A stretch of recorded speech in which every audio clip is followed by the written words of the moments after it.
국민의힘 정당의 당 대표 선거가 아주 그냥 치열하게 지금 드디어 붙었는데 지금 국민의힘 정당의 후보로 나온 4명, 4명이 다 보면은 한국의 근대사에 대해서 전혀 모르는 것 같아요. 내가 볼 때. 모르니까 헛소리 하는 것 같아요. 황장수 소장님 어떻게 생각하십니까? 솔직히 말하면 네. 그 사람들 보면 네. 4명이 다 서울대 나왔잖아요. 아, 그래요? 아, 그렇구나. 네. 네. 학교 다닐 때 네. 공통적으로 보면 네. 그렇게 그 사람들 다니던 시대에 데모하고 사회개혁을 위해서 고생들 많이 했는데 그 4명 다 데모 한 번도 안 한 사람이 안 한 사람들이야. 한 사람 있으면 오세요. 내가 사갈게. 원실에서. 데모 한 번도 안 하는 사람이. 그렇지. 간혹 제가 학교 다닐 때 비슷한 또래인데 아. 딱 보면 네. 다들 데모에도 도서관에 가서 딱 공부만 하고 끝나면 집에 딱 가던 애들이 있었어요. 네. 딱 그런 애들이요. 근데 여기서 한마디 내가 우리 지금 솔직히 좀 찌질하다고 치부했던 애들이요. 그렇죠. 그런데 사람이 살면서 학교에서 데모도 해보고 또 학교 전에 대학 다닐 때 미팅도 해보고 그리고 또 친구들하고 관계에서 눈물도 흘려보고 이렇게 해야 세상을 보는 사회적 시각이 형성됩니다. 학교에서 네. 공부만 하는 게 아니에요. 맞아. 학교에서 그걸 배워야 되는 거예요. 네. 근데 사회성이 결여된 공부만 하는 찌질이들이에요. 그러니까 저 사람들이 이 시대에 네. 자신 개인적으로는 각종 뭐 변호사가 되고 또 뭐 검사가 되고 하면서 성공했을지는 몰라도요. 네. 또 저 사람들 보면 서인은 법조인이잖아요. 그렇죠. 그 윤상현님하고 다르지만 그렇지. 그 사람도 뭐 저기 날 때부터 금수저 물고 난 거고. 그래서 저 4명이 기본적으로 현대 한국 사회가 어떻게 되어 있고 뭐가 문제구나는 인식 자체가 결여되어 있고 네. 거기에 대한 대안을 내는데도 결여되어 있어요. 뭐 자기의 살아온 사회적 경험이 그런 것들을 이렇게 감당하지 못하게 하는 거예요. 윤 대통령도 대통령이 돼가지고 뭐 보수를 공부하는 척 흉내내서 일하니까 야당들이 맨날 유튜브 본다고 그러는 거 아닙니까?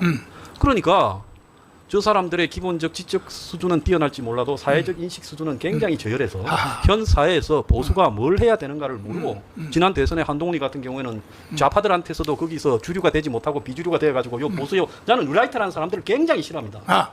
때리치고 놀라면 나처럼 민주당에서 탈당해가지고 일찌감치 나와야지. 저는 잠깐 들어갔다가 바로 탈당해가 나왔어요. 근데 뒤늦게 거기서 다 배제된 삼류들이 좌파 삼류들이 나와가지고 뉴라이트를 하면서 이제 한동훈이한테 달라붙어가지고 그들이 이야기하는 사회적 가치를 받아들인 거죠. 한동훈이가. 제가 한동훈 이야기 하나만 더 하겠습니다. 아. 어제 보면 그 화성시청에 네. 그 중국 조선족들이 시장실 들어가겠다 하고 이렇게 말리는 공무원을 4명을 팼어요. 그래서 그 영상도 돌아다니는데 굉장히 심하게 팼어요. 어허. 그 이유가 뭔가 하면 전번에 아리셀 그 리튬 그렇지, 배터리 그렇지, 공장에 그렇지. 불났을 때 네. 거기에 그 죽은 사람들 23명인데 그중에 대부분이 조선족이죠. 아, 그렇구나. 근데 그 사람들의 직계 좀비소, 형제 자매뿐만 아니라 친인척 지인까지 우리 만주에서는 이 가족 관계가 깊다면서 다 온 거예요. 그래가지고 어제 화성시청이 비용이 불과 한 열흘 조금 넘었는데 6천만 원이 났답니다. 숙식 비용만. 아하. 식당하고 뭐 호텔 잡아서 했는데 이러다가는 나중에 그 리튬 배터리 회사에 구상권 청구도 못 하겠다. 그래서 직계 좀비속이나 형제 자매를 빼고 나머지 분들은 네. 이제 그 돌아가시라. 어제까지만 해주겠다. 친인척이나 지인들은 그래서 숙식을 제공할 수 없다 하니까 달라들어서 팼어요. 근데 그 뒤에 민노총하고 좌파 그 세월호 붙었던 애들이 다 있어요.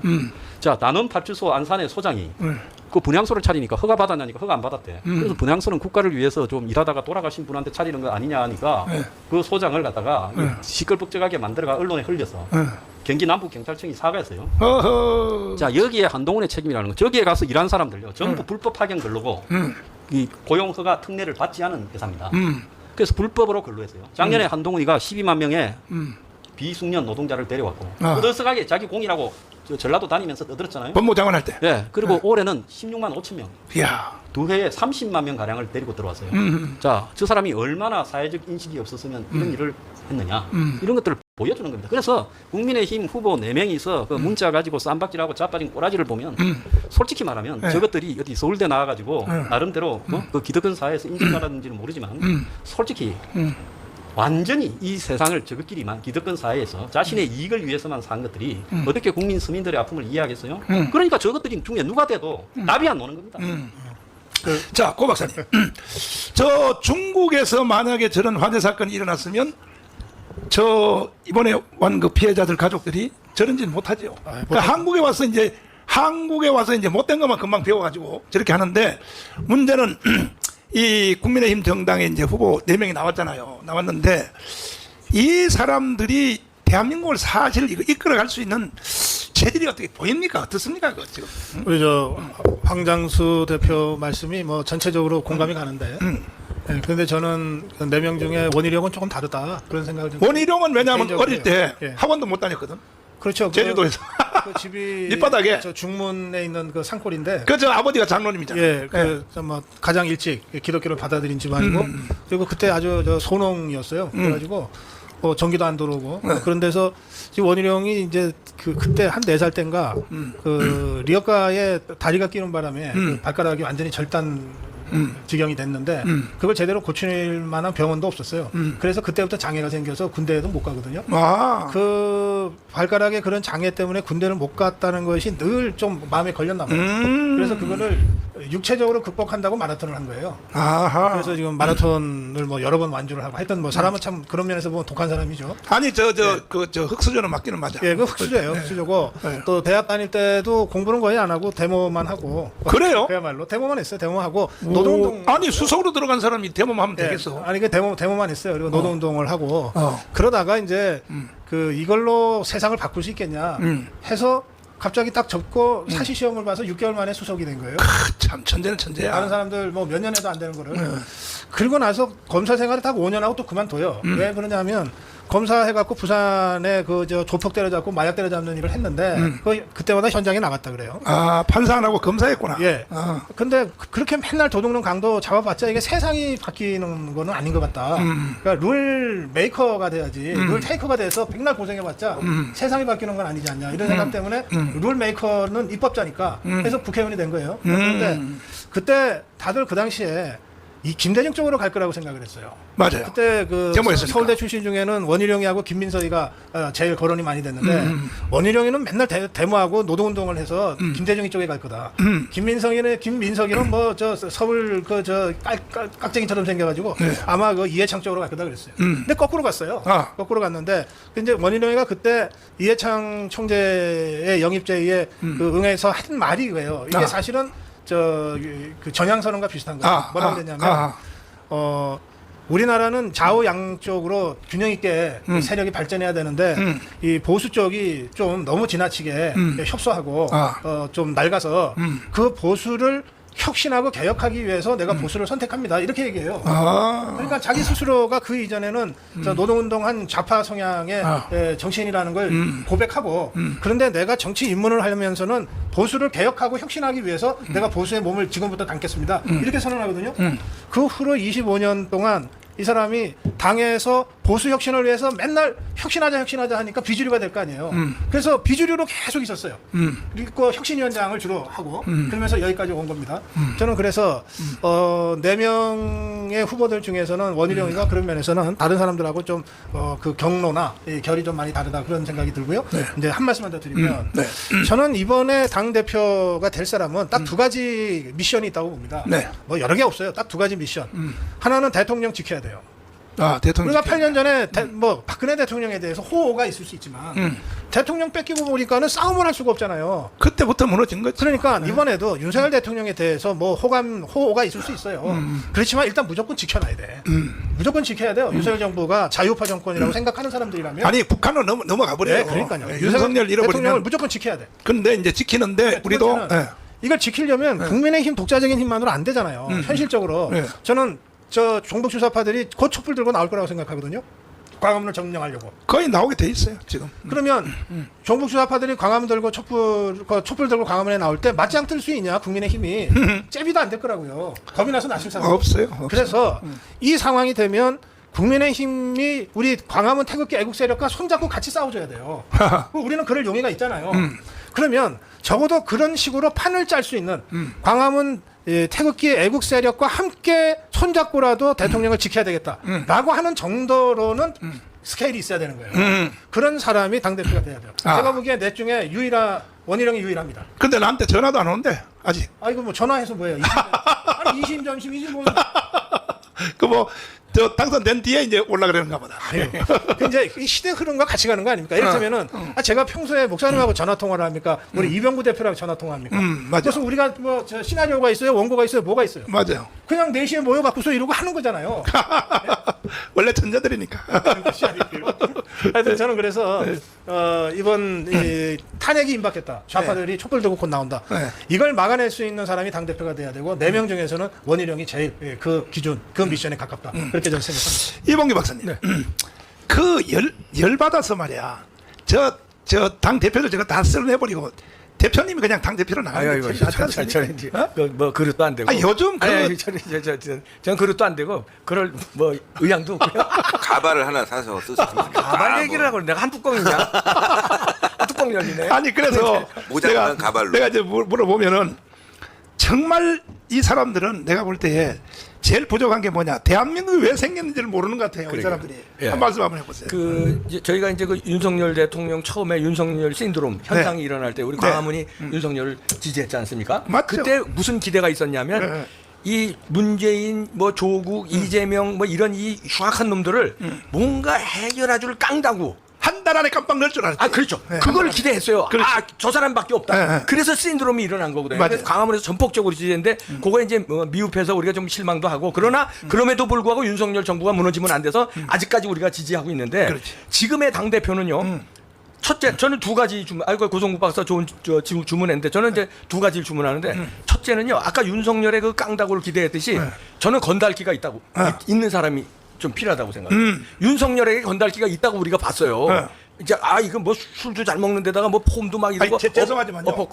이 저 윤석열은요, 사법고시 9번 떨어진 것이 네. 전화위복이야. 그러니까요. 거기서 인생 공부를 한 거야. 그나마 조금. 그나마, 맞아요. 근데 이제 네. 우리 죄송한 말씀입니다만 네. 우리 이제 여기 5명 중에서 네. 그래도 정광훈 목사님께서 제일 그 건달기가 있거든요. 아, 아니 목사가 아니 그게 아니라 이게 좋은 얘기예요. 무슨 얘기냐면 이게 인간사에 이 눈비도 좀 맞고 단맛 쓴맛도 좀 알고 그건 알아요. 통찰력이 있고 그건 맞아요. 용기 낼 때 진짜 감옥 갈 각오로 용기도 화끈하게 내고 3번 갔다 왔잖아요. 예, 그러니까 깜빡. 이런 건달기 얘기하는 거예요. 네. 근데 윤석열 대통령한테 그걸 우리가 기대했는데 네. 조금은 못 미치지만 우리가 여전히 지켜줘야 하고. 근데 그 옆에 관심배들 때문에 그러니까 그래. 아니 근데 그거까지도 쳐내야 돼. 쳐내야 돼. 근데 지금 4명 중에서 가장 건달기가 있는 사람은 저는 원희룡이라고 봅니다. 왜냐면요 원희룡의 측근들 친구 중에 측근이 있어요. 2명을 제가 실제로 원희룡이가 건달기가 있어요? 있어요. 오. 측근 2명 제가 이름은 안 되겠습니다. 잘 안 알려진 사람이에요. 근데 아주 핵심 측근 2명인데 둘 다 제가 잘 아는 동생들이에요. 건달기 있는 애들이에요. 반건달 같은 애들인데 아니 물론 스마트합니다. 스마트하고 의리 있고. 네. 근데 나라를 위해서 진짜 죽으라면 죽는 신유까지 하는 애들이에요. 네. 그리고 국힘당이 예를 들어서 원희룡이가 돼야 된다고 해서 이제 자기 친구지만 이렇게 뭉쳤는데 그런 예를 들어서 한동훈 주변에는 그런 사람이 안 보여요. 네. 다른 사람 주변에도. 그러니까 그런 면에 첫째고 두 번째는 원희룡 자체도 건달기가 좀 있어요. 공부를 잘했지만 어렸을 때 고생해서 그런지 약간 그게 있어요. 체구가 작아서 그렇지 깡다구가 있습니다. 두 번째는 지금 4명 중에서 3명이 부정선거를 때려잡겠다고 나왔는데 가장 강력한 이 언어를 구사한 사람이 원희룡이에요. 한동훈만큼만 부정선거 아무 얘기 안 했고 나머지 3명은 다 얘기했어요. 아니, 좋은 데로 안 가고 저기 저 이재명하고 붙들어 싸우러 가는 걸 보면 네. 끼가 있어. 있어. 근데 부정선거에 대해서도 워딩이 가장 강력하게 구체적으로 네. 원희룡이가 뭐 특검이라고 특검 얘기도 나왔고요. 뭐 윤상현도 나왔지만 특검 얘기라든가 청문회 얘기라든가 아주 구체적으로 짚고 나왔거든요. 그러니까 부정선거 때려잡을 수 있고 심지어는 홍수환 형님도 얘기했지만 야 선거하면 뭐하냐? 선관위가 관리하는데 그거 다 답이 나와 있어? 뭐하러 전당대회 하냐? 선관위한테 맡겼는데 이렇게 우리가 못 믿잖아요 선관위를. 이거 제도 개선이라도 끌어내고 수사라도 이끌어낼 사람은 저는 원희룡이가 적임자다. 그러니까 두 가지면 부정선거와 싸우는데 넷 중에서 가장 적임자이고 두 번째는 건달기. 이 깡다구가 있다. 그래서 지금 당대표로는 적임자다. 이렇게. 아니 저 신혜식 대표. 예. 여기도 건달기 있어요. 신혜식 대표님이 저기 건달기 최고위원으로 예. 그때 들어가려고 한번 저 신청을 했었잖아요. 예. 근데 왜 국민의힘 저놈들은 신혜식을 왜 그렇게 겁먹어요? 저놈들이 왜 그럴까? 저를 겁먹은 게 아니라 국민의힘은 네. 이 제야, 이 광화문 세력에 대한 견제가 분명히 있습니다. 자신들의 어떤 밥그릇이라고 그럴까, 이권을 뺏어간다. 경쟁자로 보지도 않으면서, 그러면서도 저 사람들이 들어오면은 우리 자리를 차지할 거라는 불안감이 그 안에 배어 있는 것이고, 그러면서도 자기들이 위험하면 또 힘들면 찾게 되고, 이게 참 국민의힘과 이 보수 애국 세력의 딜레마예요. 가까이 하면 좋은데, 가까이 할 때마다 광화문은 소외받고 천대받고 갈시받고 멀어져 있는데도 불구하고 또 위험하면 달려가야 되고 뭐 이런 부분인데 이번 전당대회를 좀 보면서 저는 그렇습니다. 누가 되느냐 이렇게 딱 보면은 사실은 나경원, 윤상현, 원희룡까지 참 그래도 광화문하고는 참 이렇게 끈끈한 사람들이에요. 연설하는 거 보면은요. 나경원 참 잘합니다. 아, 예, 윤상현 의원 많이 늘었어요. 탄핵 때 여러분 아시잖아요. 탄핵 때 저 단상에 올라오려고 자 연설 시켜주십시오 막 이랬어요. 그러고 나서 연설 많이 하셔갖고 아주 연설 잘하시고 역시 광화문에서 굴러야 돼요. 그래야 연설을 잘하는데 원희룡 후보는 아무래도 광화문에 좀 덜 나왔죠. 예, 제주도지사 하시고 있던 시절이다 보니까. 맞아. 쭉 보니까 저는 뭐 누구 하나 이렇게 비판하고 싶지는 않아요. 누굴 더 띄워주고 싶지도 않은데 네. 다만 지금 원희룡 후보는 대통령의 어떤 의중이 있다, 거기에 가 있다, 이런 게 이제 깊이 있으니까 그래도 그 부분으로 좀 함께 가주는 것이 맞다. 저는 솔직히 저는 뭐 원희룡을 방송에서 지지하고 찍으라고 하지만 누가 된들 네.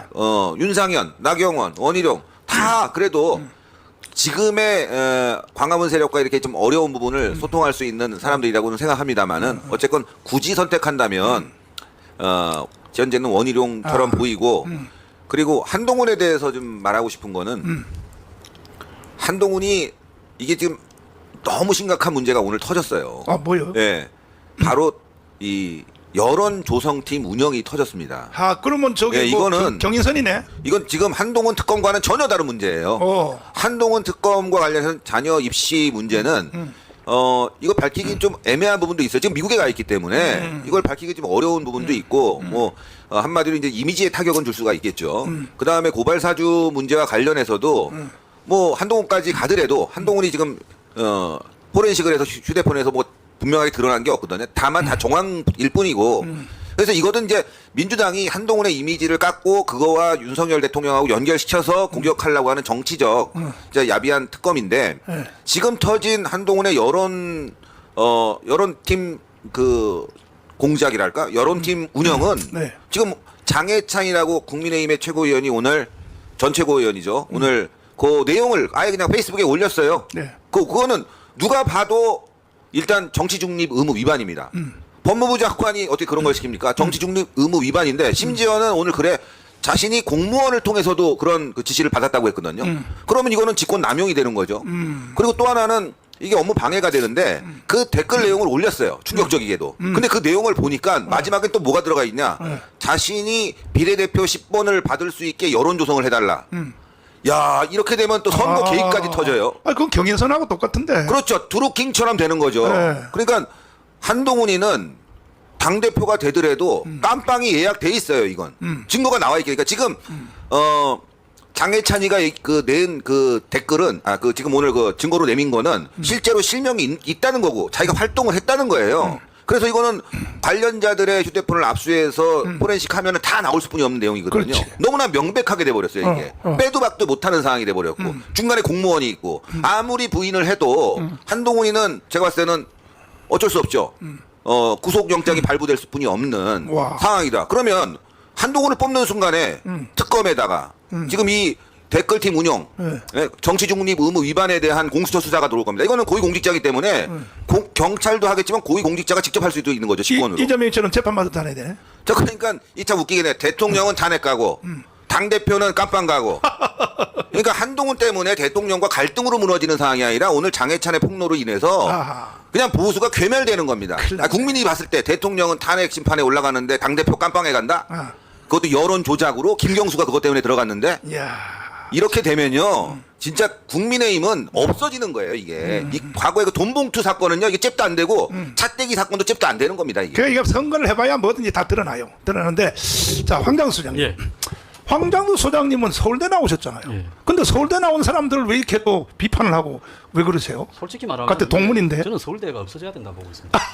한국 사회에 아니, 본인이 서울대 나왔어요. 저는 서울대 간판으로 한 번도 먹고 산 적이 없어요. 그렇기 때문에 내가 뭐 서울대 시비쓸 전끝도 없고 네. 솔직히 말하면 네. 학생들을 하여금 네. 이 사회에 네. 엘리트로서 도움이 되도록 네. 교육을 시켜야 되는데 네. 굉장히 이기적이고 네. 또 어떻게 보면 뺀질뺀질하게 네. 자신만을 위해 살도록 하면서 삶의 철학을 학교에서 기본적으로 주입시켜주는 분위기가 없어요. 네. 굉장히 개인주의적인 그런 행태를 우리 가족 중에도 서울대 출신 많은데 네. 확실히 걔들은 보면은 용기가 없어. 용기가 그렇죠. 없고. 네, 용기가 자, 없고. 그 아까 박정희 대통령이 네. 실패하면 총살 당할 건데 그렇죠. 그걸 갖다가 그런 배짱이 있어야 했는데 되거든. 네. 그건 어떻게 보면 내가 나라를 한번 바꾸어서 이걸 갖다가 변화시켜 보겠다. 그렇죠. 자기 목숨하고 바꾼 자기는 형장의 이슬로 사라질지 모르니 예. 박태준 자네를 내가 혁명동기에서 빼놓은 이유는 자네한테 맡기려고. 저는 정치를 하려고 하면 네. 그런 정도의 각오로 정치를 해야 된다고 봅니다. 그러지 않으면요. 나라를 주머니는 정치의 근처에 얼씬거리면 안 된다고 자, 진짜 질문이 뭐냐면 그래도 또 현실은 현실이니까 이 4명 중에 한 명은 될 거란 말이에요. 예, 되겠죠. 이재명하고 싸우는데 누가 제일 유리할 것 같아요? 이재명하고 싸우는. 원희룡이가 쌓아봤으니까 아. 제일 원수를 졌죠. 아. 그래서 뭐 지금 보수 전체에 원희룡을 미는 분위기가 있는 것 같아요. 뭐윤 대통령도 있는 것 같고. 그런데 여기서 이제 그 확실하게 원희룡이 똑바로 처신해야 될 부분이 있죠. 이 보수가요, 솔직히 말하면 도와주고 이 길거리 아스팔트 보수가 뒤통수 맞고 도와주고 뒤통수 맞고 이게 몇 번째입니까? 지난번에 목사님 우리 자유통일당에 네. 부정선거도 문제지만은 네. 총선을 앞두고 생겼던 언론의 이 공작, 예? 이 공작이 저는 과연 보수 진영하고 무관할 건가? 난 무관하다고 보지 않습니다. 왜? 어차피 자유통일당 찍는 사람 중에 민주당 찍는 사람 하나도 없어요. 전 좌파 공작이 아니라고 봐요. 왜 그게 딱 총선 말미에 일어나서 한 3, 40만 표를 날려버렸어요. 마치 돈 받아먹고 사람 꼽아넣는 그런 정당처럼 만들었잖아요. 그러다가 그 뒤에 조용해졌잖아요. 맞아요. 그래서 이런 공작들이 자행되는 부분에 저는 기득권 보수가 관계가 있다고 봅니다. 그래서 이번에 그 4명 중에서 누가 되든지 그게 중요한 게 아니라 그 4명 중에 되고 싶은 사람은 자신이 어떻게 이 아스팔트 보수와 손을 잡고 나라를 지켜가겠는가를 선언해야 돼요. 선언 안 하면 내 놈 다 똑같은 놈이에요. 자, 눈치 본다고 목사님한테는 밤에 전화하고 뭐 밤에 오고 이런 놈들 필요 없다고 보거든요. 그래서 그러지 않으면 솔직히 말하면 그 놈이 그 놈이에요. 내가 볼 때. 그래서 저끼리 뭐 누가 되든지 해서 쌈박질해서 윤석열 정권도 마찬가지예요. 윤석열 정권을 지켜야 좌파 자경화가 안 된다. 난 그건 동의를 해요. 네. 그렇지만은 지금까지 자기 부부가 이지경까지 둘이서 다 만들어 와놓고 끝없이 우리 보고 지켜달라고 우리는 뭐 천민입니까? 맨날 그 노가다로만 가고 그러지 않아요? 자기 부부부터 과연 그 비겁한 국민의힘의 108명의 의원을 믿고 버틸 것인가? 아니면 정말 자경화를 반대하는 아스팔트 애국자들을 믿고 버틸 것인가에 대한 선택을 하고 이제 그 문제에서 당당하게 나와야죠. 지난번 총선 치니까 이재명한테 사람 넣어가지고 부부끼리 골프 치자. 그 사람입니까? 참나. 자, 고 박사님. 네. 현실은 현실이니까 저 이재명하고 누가 제일 잘 싸울 것 같아요? 여기 당 대표들. 그 잘 싸울 뿐만 아니라 이겨야 되잖아요. 네, 이겨야지. 저는 원희룡이 넷 중에서는 제일 낫다고 생각해요. 제일 낫다 그래요? 예. 어. 그런데 이게 이재명이랑 싸워서 이긴다는 거는 두 가지인데요. 하나는 이재명이를 감옥에 집어넣는 거. 그다음에 또 하나는 감옥에 못 집어넣었을 때 3년 후 대선에서 이기는 거. 이거잖아요. 그렇지. 근데 우선 우리 자유파 입장에서는 감옥에 집어넣는 싸움을 먼저 해야 됩니다. 먼저 해야죠. 근데 감옥에 집어넣는 것은 당대표가 할 일이 아니에요. 그거는 법무부 장관하고 검찰총장이 할 일입니다. 그 이 한동훈이하고 이원석이가 아주 사악한 자들이라고 하는 것은 2년 전에 우리 자유파 국민들의 절대적인 그 염원을 안고 윤석열 정부가 출범하고 그거 하라고 법무부 장관 파격적으로 승진 그 임명하고 총장 임명해 줬잖아요. 그렇지. 이 두 사람이 지난 2년 동안에 문재인이 손것도 못 댔어요. 안 됐어요. 이재명이 손도 안 댔어요. 예, 그런 상황이기 때문에 저는 지금 그 박성재 법무부 장관 체제 그리고 이제 이원석이 곧 이제 나가고 새로 검찰총장이 누가 되건 또는 이창수 서울중앙지검장 이후에 상당히 빠르게 지금 속도감 있게 지금 가고 있잖아요. 그리고 마침 이 종북 주사파 이재명 세력이 검찰을 아예 공중분해하겠다고 하는 바람에 검찰이 가만히 있을 검찰도 지금 분기탱천에서 나오게 돼 있는 상황입니다. 이런 객관적 상황을 잘 그 활용을 해서 우선 이재명이 집어넣는 일을 먼저 해야 되겠다. 먼저 해야 된다. 그럼 당 대표가 할 일은 아니다. 그거는 원내대표하고 그 저 검찰총장이 할 일이고 그럼 당 대표는 뭐냐? 감옥 보내기 전에 먼저 탄핵당하는 걸 막아야 돼요.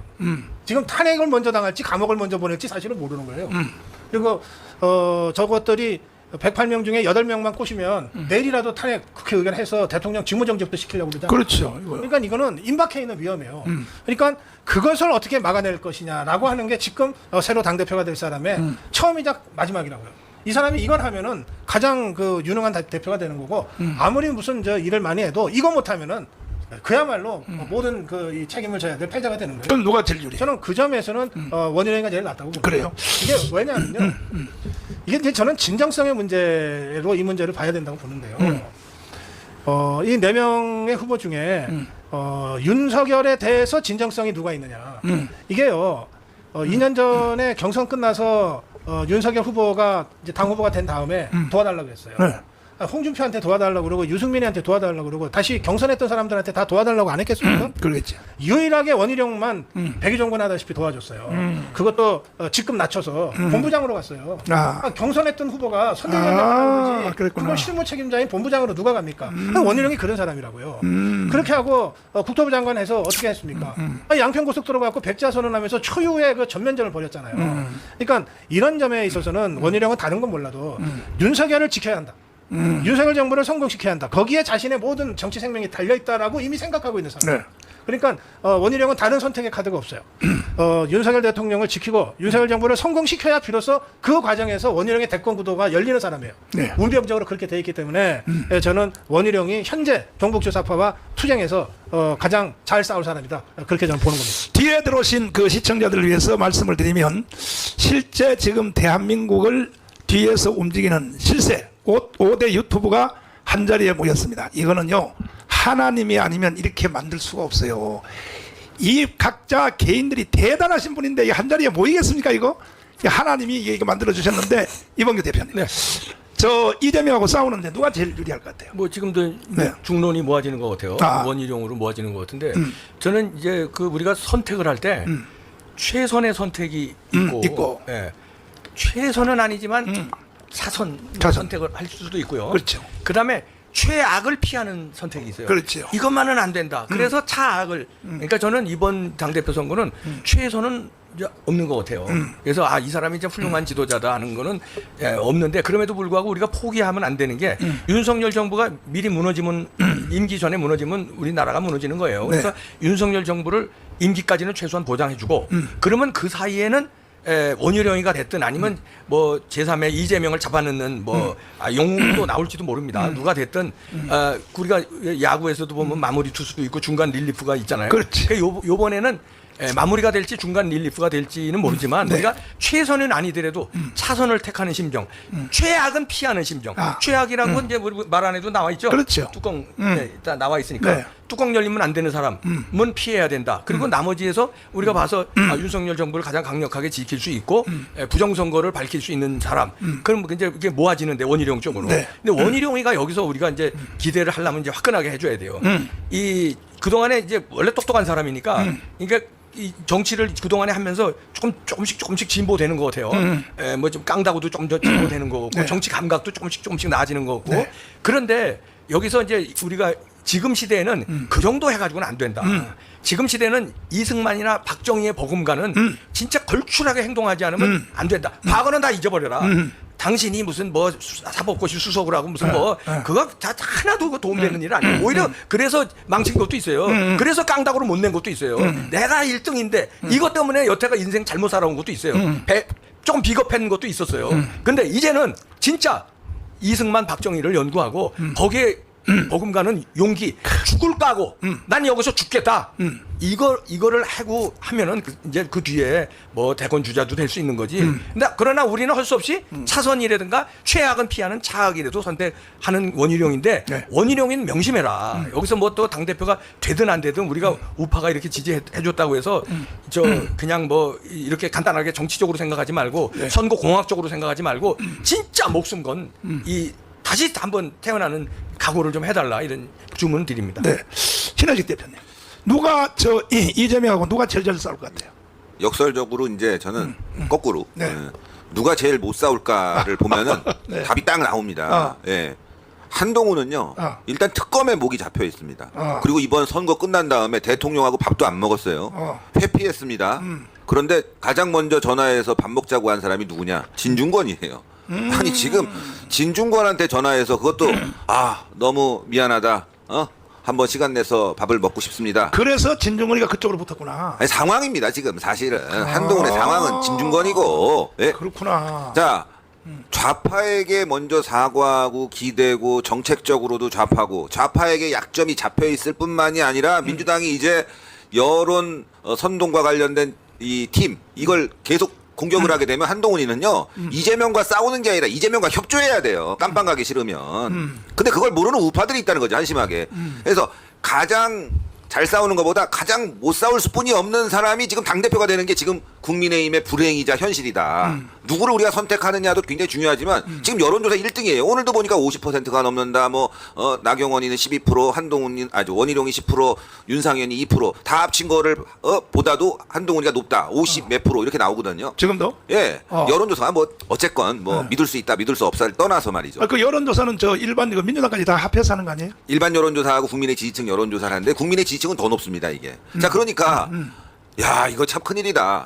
누가 제일 잘 싸울 것인가, 이 시국을 타개할 것인가를 뽑는 게 아니라 누가 제일 이재명과 협조하고 국민의힘을 망쳐먹을 사람을 뽑냐라는 선거가 돼버렸으니 우리 우파 그리고 국민의힘 지지층이 얼마나 지금 정신적으로 피폐해졌는지를 보는 것 같다. 정말 슬픈 선거가 되고 있고요. 또 하나 지금 이제 그럼 누가 제일 잘 싸울 것인가, 저는 또 이것도 하나 또 좀 달리 봐서 누가 광화문과 관계 회복을 시킬 수 있는가. 싸우기 위해서는 동지들을 모아야 되는데 맨날 지네들이 싸운다는 거죠. 광화문은 맨날 필요할 때만 와갖고 니네들 뭐 광화문 지켜줘, 힘들면 같이 뭐 동지처럼 해줘, 자기네들 좋아지면 적이고, 정광훈 목사님 아가리 닥쳐라.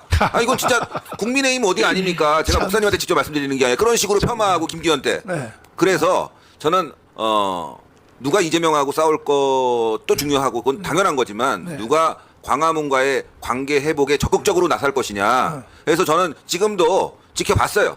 그래서 연설할 때 정책 공약에 도대체 보수우파에 대해서 얼마나 생각하고 있냐 봤는데 딱 한 명만 얘기했어요. 원희룡만 얘기했어요. 보수우파의 관계를 지금처럼 놔두면 안 된다. 관계 회복해야 된다. 그게 맥입니다. 싸우는데 전투하는데 병사들 없이 어떻게 싸우냐 이거예요. 광화문에 저기 촛불 들고 나오는데 국민의힘 100명 나가서 이길 수 있겠습니까? 국민의힘이 지난 탄핵 때 보시면 아시겠지만 전국에서 당원들 모여라 해봐야 겨우 5,000명 모입니다. 그것도 돈이 어마어마하게 들어요. 근데 그거 갖고 싸울 수 있겠어요. 그래서 관계 회복에 원희룡이 그만큼 얘기를 했고 또 이번 선거에 대해서는 정말 맥을 정확하게 우리 당원들 국민의힘 지지층이 알아야 되는 게 한동훈이 뽑는 순간